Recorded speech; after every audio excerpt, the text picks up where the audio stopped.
we're starting a new series. And I've been thinking about this series for about 6 months. And I've been excited to preach this series and worked on it during sabbatical. And God's just been stirring me in this area. And if you're taking notes, this is what our series is going to be called. It's also the title of my message today, If We Could Figure This Out. If we could figure this out. It's a series on relationships. So for the next 5 weeks, we're going to be talking about relationships. Again, we're going to be talking about relationships between husbands and wives. We're going to be talking about relationships, about if you're a young person, what you should be looking for in a husband and wife. We're going to be talking about friendships. We're going to be talking about relationships with your parents, relationship with your children. We're going to just be talking about all things relationships over the next 5 weeks. And I'm telling you, you're going to just want to be in the room for every single one. And so I wanted to title it the title of the series because here's my goal today. I'm just going to give you my goal right out the chute. And it's this. I just want to get you to care about relationships today. That's my goal. My goal today is that you would begin to see why relationships matter so much and why you should put probably an overemphasis on making sure that you have great ones. And I want to read out of John chapter 17, verse 15. It reads like this. He says, this is Jesus talking. And this was kind of like his prayer, like for the people, which is crazy because this is the only prayer in the Bible that you and I can answer. And it's a prayer that Jesus prayed, and that you and I actually have the capacity with the power of the Spirit of God to answer. And he says this. He says, I do not ask that you take them out of the world. This is Jesus praying to God the Father. I do not ask that you take them out of the world, but that you keep them from the evil one. They are not of the world, just as I am not of the world. Sanctify them in the truth. Your word is truth. As you sent me into the world, so I have sent them into the world. And for their sake, I consecrate myself, that they also may be sanctified in truth. Verse 20 says, I do not ask for these only, but also for those who will believe in me through their word, that they may all be one, just as you, Father, are in me and I in you, that they also may be in us, so that the world may believe that you have sent me. And then in 1 Peter chapter 4, verse 7, I want to read a few verses, but I really want us to focus on verse 8. Verse 7 starts out like this. It says, the end of all things is at hand. Therefore, be self-controlled and sober-minded for the sake of your prayers. And I love verse 8. Above all, keep loving one another earnestly, since love covers a multitude of sins. Show hospitality to one another without grumbling. As each has received a gift, use it to serve one another as good stewards of God's varied grace. If we could figure this out, let's pray together. Lord, thank you so much for today. Thank you for this morning. Thank you for all the life that is taking place in our church. Lord, we don't take it for granted. We know, God, that there's an outpouring and that you're doing something right now. And so, God, we open up ourselves, and God, we ask for you to help us in an area that we desperately need help. God, we ask you to have your way. In Jesus' name, we all said, amen. Amen. Here's one thing that I've learned about life is that things have to be prioritized. Right? Like things have to be prioritized. Another way of saying that is if everything is at the same level, if everything is of the utmost importance, then nothing is of the utmost importance. One of the things that I want to do to maybe kind of illustrate that, I don't know, some people might find this interesting, some people might not, but I want to go through my weekly schedule. Is that okay? Can we kind of go through my weekly schedule just for a second? I'm not going through like micro. I'm going to go through very, very macro, what my week looks like. And the reason why I'm going to go through this is because it gives you an understanding that there are specific days in which I emphasize different things, right? So for example, Mondays, right? I wake up Monday typically, in fact, starting next weekend, it's going to be after preaching 4 times. It's going to be after, I always work out Sunday afternoon as well, kind of just in between the services. And so Monday, I'm pretty tired, right? Monday, I'm kind of tired. So I wake up, and I'm in the office, usually in between 9 and 10 o'clock. And that day, Mondays are what I call staff days, right? So that's when we meet with all of our team leads, and that's when, anybody on the team that needs a hug, anybody that needs some encouragement, anybody that needs to be built up, anybody that needs some coaching. Mondays are the days that I do that, and I really reserve that time for our staff. That's very, very important to me. On Tuesdays are my study days, right? Those are the days where I get about 75% of my message done on Tuesdays. Like, that is the days where you are my priority, right? Tuesdays are the days where I'm praying over you, I'm thinking about you, I'm putting together a message. I'm going, man, I want to help our church this Sunday move the ball forward on their faith. And so Tuesdays, you're the priority. On a macro level, Grace City Church, you're the priority. Wednesdays and Thursdays, the individual is the priority and church business. So anything that I need to do, I do all my individual pastoral care meetings on Wednesdays and Thursdays. And so on Wednesdays and Thursdays, the mission of the church and the individual is the priority. On Friday, Sabbath is the priority, right? And so on Fridays, that is my Sabbath day. That is my rest day. On Saturday, that is my family day. It's actually the only day, because my kids are in school, so it's the only day of the week that I have, just totally concentrated, totally focused on my kids and on my entire family. So Saturday's really our family day, and then by Saturday night, I start doing what I call kind of soul care, which is start looking over my notes again that I finished on Thursday, start praying. I call it praying the message hot. So I'll be in my office at the house, and I'm praying until I'm bleeding that thing, until I'm metaphorically speaking, hair on fire. That's jacked up. You didn't have to laugh at that. And I'm ready to preach it, and I'm excited. I could preach it Saturday, last night. I preached it to myself before I preach it to you. And then Sunday, honoring the Lord. Now, obviously, again, there's always some crossover, but on Sunday, my offering to the Lord is the priority. Because on Tuesday, I was thinking about you. On Sunday, I'm not thinking about you. On Tuesday, in the preparation, I was thinking about you. On Sunday, I'm going, Lord, this is what I got. I'm just going to give you what I got. I'm going to give you the best of, Lord, this is for you. I pray it helps people. I pray it encourages people. And the reason why I just went through that is because, listen, if everything is a priority for you every single day, you will not get better at the things you need to get better at. And you will feel like a person that is constantly spinning 10 plates and wondering why you're not taking any ground. Why? Because you have not prioritized things and put them in their proper place. And every wedding that I do, and I'm grateful for the opportunities that I get to be with people on that day, I always say this, I always bring up this verse. And I always talk about this verse for a second. And it's because I want them to put the priority on their relationship. And it's this, right? Remember, Jesus was talking to the rich young ruler, and he said this: what good would it be to gain the whole world and yet forfeit your soul? What good would it be to have a successful career? What good would it be to be known? What good would it be to have a nice house? What good would it be to have nice cars, and yet you are relationally bankrupt? And I'll tell you what, relationships are the nourishment to your soul. And so we have to get this right. And here's my point, my only point today is this, is that relationships are the life flow for how God blesses, speaks, grows, and fortifies us.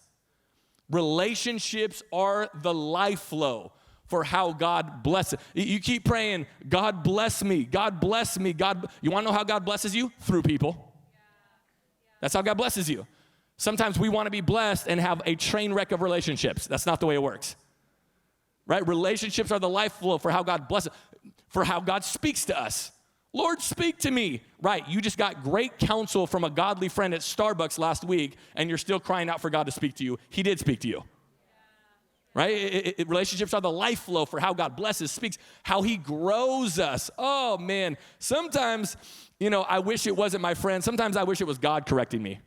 You ever feel like that? You're like, ooh, that correct. In fact, it's funny. I'll talk to parents, and they're like, this drives every parent crazy, by the way, right? That you could say something, and then all of a sudden, let a dude in some cool Nike say something.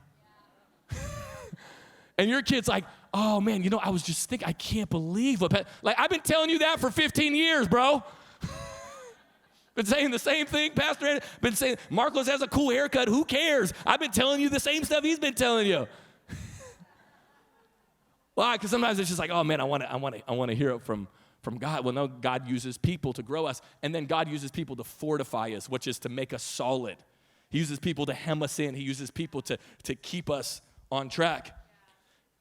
And I love verse 15 because it's so interesting the way Jesus starts this out as he's praying that we would be effective, that we would be unified, that we would have great and flourishing relationships. He says this. This is what he's praying for you and I to God the Father. He says, I'm not asking you to take them out of the world. But that's what we want. But that you keep them from the evil one. They're not of the world, just as I am not of the world. Sanctify them in the truth. Your word is truth. I love that. I do not ask that you take them out of the world. You ever got mad for how something worked? You just get mad because you're face to face with the reality. It's like, oh, I guess if I want to do that thing, this is how I have to do it.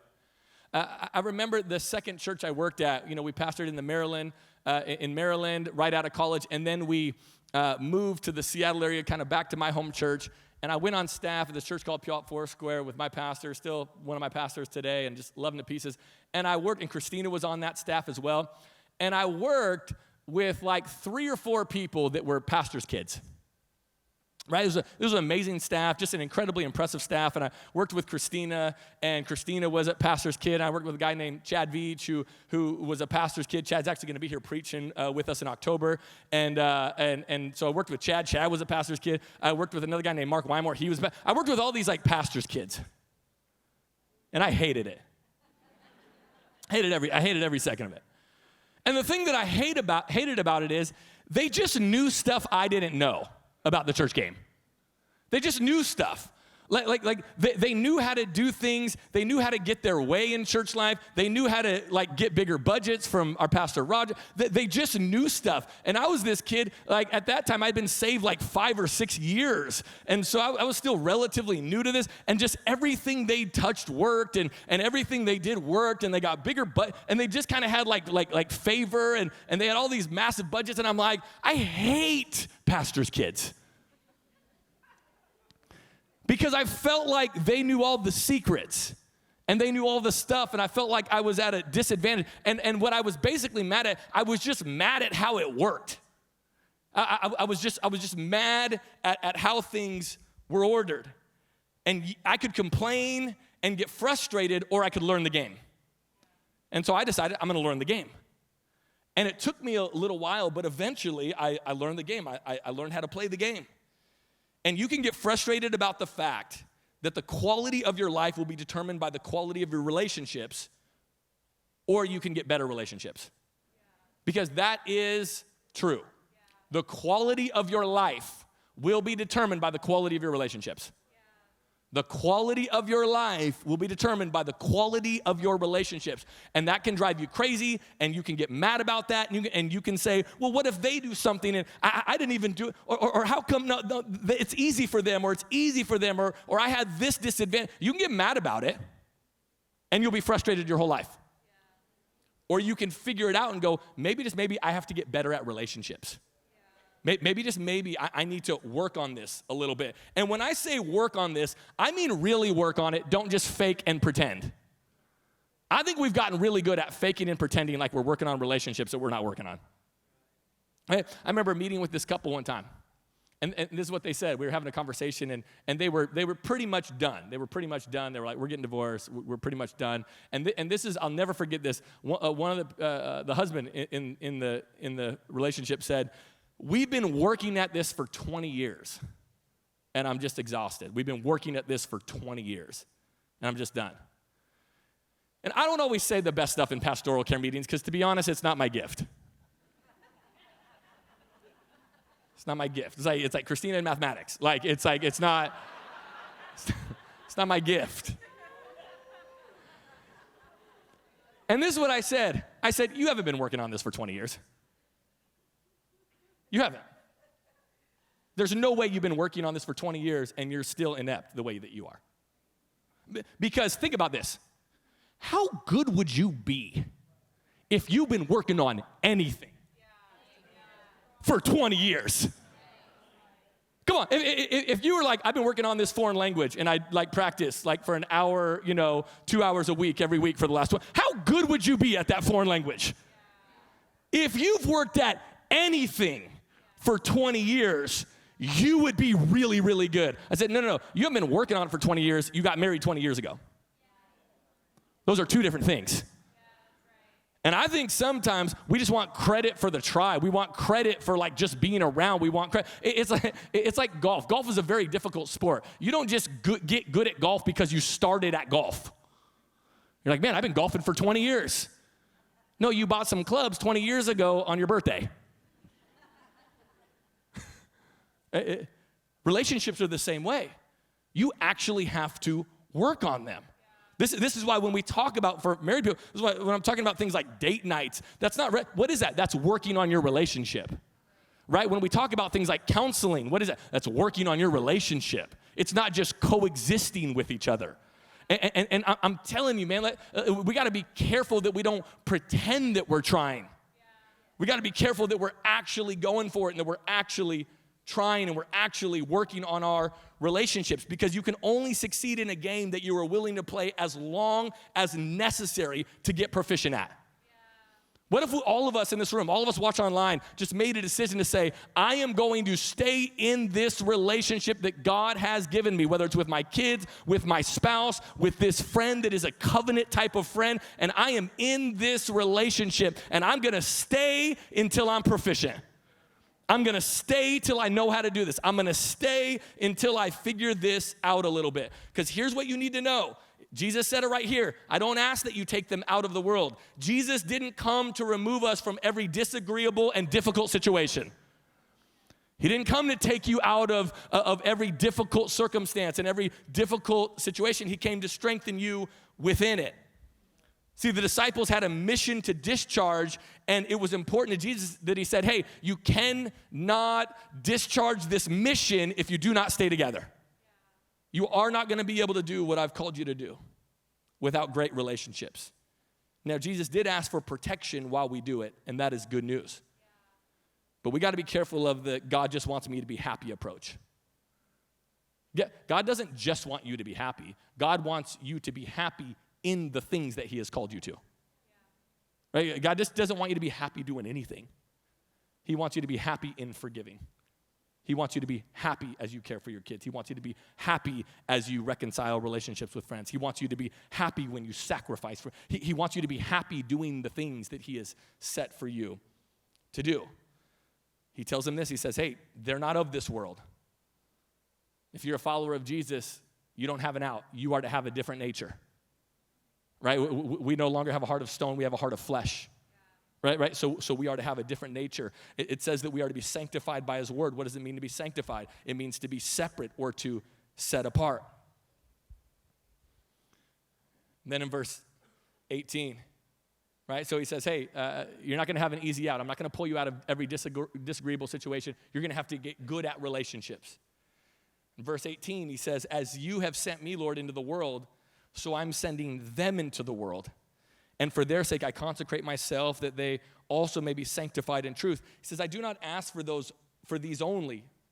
This is important, but also for those who will believe in me through their word, that they all may be one, just as the Father and I are one. So what Jesus foresaw is that his kingdom was going to get bigger. And when his kingdom gets bigger, here's what he knows. He is bringing a diverse group of people around, right? So, and how many of you know this? The bigger the group, the more complicated the group, right? It's been interesting. See, as our church has gotten larger, there is great blessing and there is great challenge to that, right? As our church has gotten larger and there's just a vast swath of types of people and backgrounds that go to our church, here's the reality. It makes things more difficult. right? This is why I think the church is powerful. Why? Because it's not exclusively just a homogenous group of people that all kind of make around the same amount of money and all have the same education and all have the same race and all have the same family background. That's just not true. The church is the place where we open up the doors and say, come everybody, right? And that's the beauty of the church, is also the challenge of the church. Because the beauty of the church is, man, there's a lot of different people here. And some of you came in here today and you're walking with Jesus and you're walking with him and you're worshiping him. Some of you came today because a friend invited you. Some of you came today because you're single and you're looking around. Like, whatever your motivation is, the reality is that, man, in a broad swath like this, there's going to be disagreement. And so what Jesus was saying is saying, hey, you're going to have to develop the capacity to get good at relationships, because the larger my kingdom gets, the more difficult it's going to be. And you and I, as followers of him, man, we have to be willing to humble ourselves. See, Jesus unites the disciples, which is a random group of people, and what happens? They changed the world. See, your relationships aren't exclusively about you, and your relationships are not exclusively about us at Grace City Church. It's about the people that aren't here yet. Jesus knew that their relationship with each other had the potential to speak of him. And I wonder what your relationships with my relationships would say. Like, do you and I forgive at a supernatural clip? Do you and I sacrifice in relationships at a supernatural clip? Like, if your friends maybe that aren't following Jesus, if they were to see your life, would they go, wow, look at the way they conduct, look at the way they're able to forgive their father who they otherwise should not be able to forgive had they not been following Jesus. Wow, look at the way that they're able to reconcile differences in relationships. There must be something there. What do we conversely hear? We hear all the time that Christians will go at each other, and people go, hey, if that's the club, not interested. Hey, if that's what you're selling, I'm good. And so Jesus knew, hey, your relationships are going to be able to speak to people that desperately need him. The other thing I think that why we have to contend for healthy relationships and why we just flat out have to get good at relationships is because there is an authority that comes when your relationships are healthy, right? There's an authority that comes. But a lot of us, I want to show you how a lot of us tend to live, right? This is, by the way, how a lot of us are probably living right now. And we all want to have great relationships, and we all want to get to the places that God has for us. And so what we do is we kind of have this right here, right? This is us. This is how we live, right? And we'll kind of spread this out a little bit. This will be fun for the team, and right? Someone's going to get hurt. And what we kind of do is, like, if we're being honest, this is a lot of our lives. And this is kind of how we're operating, is we're kind of living life, and we got all these eggshells everywhere, right? And there's somebody at work that you can't stand, and you just go, oh, I hope I'm not in a meeting with them. And then there was like a friend that used to be like a really good friend, but you guys had a falling out for whatever reason, and then you see them at Black and Brew.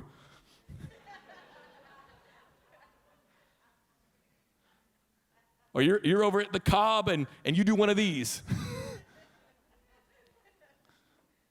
Right? And even your kids, your relationship with your kids, you don't know really what to say, so you don't say anything. And you're a kid in your relationship with your parents, and now you're grown, and now you don't really want to bring up anything awkward because you're just trying to maintain some semblance of holiday. And all of us are walking around just on eggshells everywhere. And can I tell you, there is nothing worse than eggshell walking. I'm telling you, man, there's, and you want to know what's going to hinder your calling is spending so much time looking down, trying to avoid eggshells, that you can't look forward with what Jesus has for you. And a lot of us are spending too much time just like trying to avoid the people that we have beef with and hopefully not saying the right thing. And what we have to get good at, what we have to have the skills to do is we got to have the skills to clear the way. Like we have to have the ability and the skills to go, that's probably a meeting I should have. That's probably a conversation with my spouse that I should have. I've been avoiding it, and we got in a fight about it like 6 months ago, and we just kind of kept sleeping on it, and we just never really brought it up, and it's still kind of there, and it's still kind of beneath the surface. I should take my wife out to coffee, and we should have that conversation so we can actually put it to bed and instead of just quietly fighting. Some of you, man, there are people in your world right now that, again, if you just saw them out and about in the city, you'd feel some kind of way, and you'd feel weird, and you'd feel uncomfortable, and you're just going, maybe, just maybe, one, I either need to do the work internally, or two, maybe I should text that person, and it doesn't mean we have to be besties for the rest. It just means that we can get together and go, hey, maybe, just maybe, this is where I was wrong. This is where I kind of made some mistakes. I wish I could do things a little different. And we just got to start doing the work that it takes to clear out these eggshells so that we can just kind of live confidently. We can share the gospel confidently, where we don't have any kind of dualism in us, where we have unforgiveness in our heart, but we're trying to talk about the forgiveness of God. And you and I, man, I'm telling you, the health of your relationships is the health of your life. And the health of your relationships are determined by what you're willing to confront in those relationships.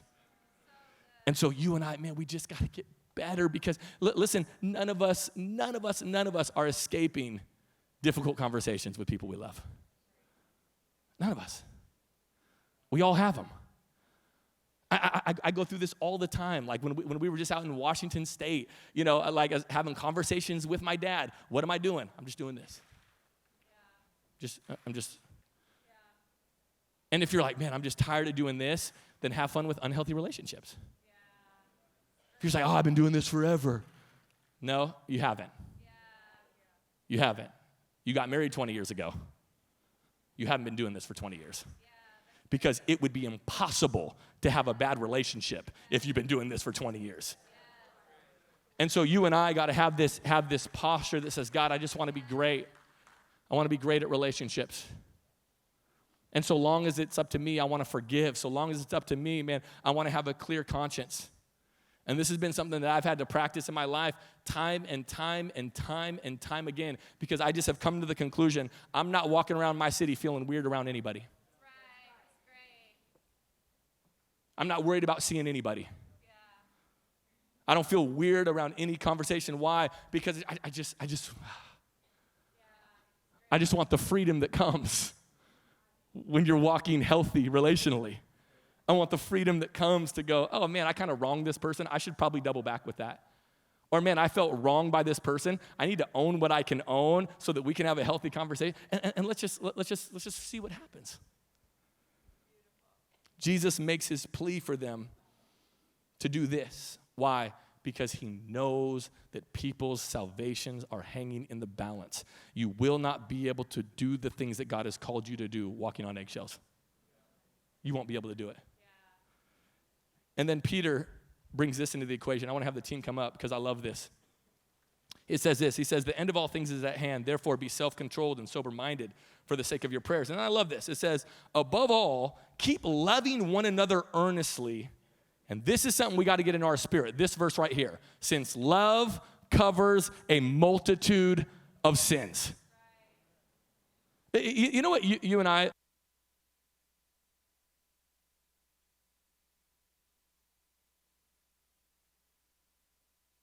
Don't mind. You know what we love to do in our lives? I think the photo is going to come up any second. You know what we love to do? We love, and now with Instagram especially, we love to, shout out to Kim Carpenter in case you need portraits. We love, this is a free plug for her. She's going to be very happy about this. She's amazing, actually. Goes to the church, incredible at what she does. She can throw a smile on you. You weren't even smiling. It's incredible. You know, we love window shopping other people's relationships. We make a ton of assumptions. We just see photos and we're like, look at them. Look at that. Isn't that must be nice. Must be nice. Look at that. Like Andrew gets up every day and prays. Must be nice. Look at that. Just like, wow. And then show a picture. I think Justice is the next picture. Just look at that kid. Look at that kid. That little PK that I'm not going to like. Look at that kid. I love that kid. You want to know what, though? That kid came down to our room last night at 2 a.m. I was so mad. Came down 2 a.m. Like, doesn't he know I got church tomorrow? I'm preaching a lot tomorrow. Comes down at 2 a.m. The reason why he came down at 2 a.m. is because every night, now Christina is the sucker in our family because she'll snuggle them both forever. It's like an hour to put them to bed. Me, I lay down with you, I pray over you, we hang out, deuces, I'll see you in the morning. Figure it out. You better self-soothe. I did. Right? But when I was snuggling him last night, and when he falls asleep, last night, boom, passed out. Right? When he falls asleep, I go downstairs, and whenever he falls asleep, before Christina actually went from Adriana's room to Justice's room, he'll wake up in the middle of the night because he'll realize, oh, snap, it's 1 a.m. Mom didn't snuggle me. So last night he came down 1 or 2 in the morning like, Mom, you didn't snuggle me. And we're like, dude, go back to bed. Go back to bed. I didn't sleep a lick after that. Show the picture of Adriana. I don't want to look at him anymore. All right.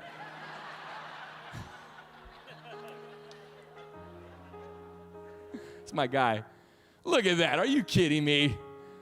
Look at her. I love that little girl. Like, I love her to pieces. But we call her Attitude for a reason. She's got attitude. And I like it. The thing I like about her, come on, everything you want in your daughter, distrusting. Everything I want in my daughter, she's just a distrusting person. Exactly what I want in a daughter. See, my kids photo great, but they're kids. Normal kids. We photo great, but there's a lot of annoying things about me that I'm sure annoy Christina. There are things that annoy Christina. In fact, just the other day, she's like, you're embarrassing me. Because she doesn't like, one, my voice just carries, right? I'm a preacher, right? So my voice just carries. So if we're ever outside and I'm disciplining Justice in any way, she's like, oh, stop, like our neighbors are gonna hear. Your voice carries. Like, it sounds like you're yelling at him because your voice just carries. She literally said, you're embarrassing. It's embarrassing. The Papachins are going to hear us. They live in our neighborhood. I do things that embarrass Christina. She doesn't do anything that embarrasses me. She doesn't do anything that annoys me. Isn't that amazing?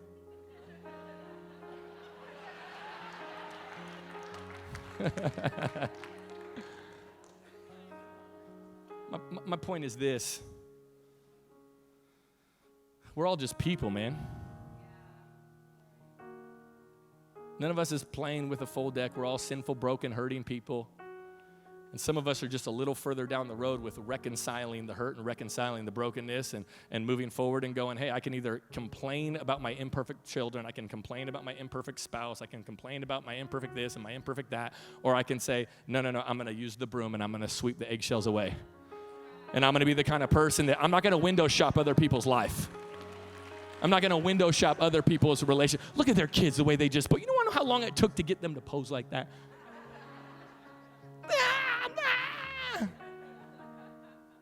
By the end, we're just giving them all the candy they can eat, just like you. Like, we got to stop window shopping. See, I could go down and say, man, here's some things that drive me crazy about Justice. Here's some things that drive me crazy about Adriana. Here's some things that drive Christina crazy about me.